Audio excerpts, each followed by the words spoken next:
In this tutorial, I will show you how to create viral motion graphics in Canva without animation skills. First, open Canva and create a new design. Search for Instagram Reel and select the vertical format. Click on the background and change it to black. Now go to the Elements tab and search for grid lines.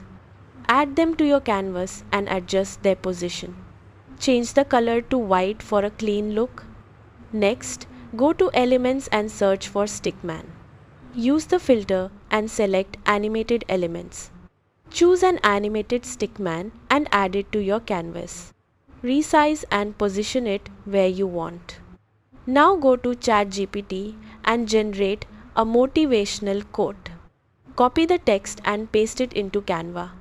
Add a heading and place the text near your animation. Choose a bold font and make it easy to read. You can also add background music from the Elements tab.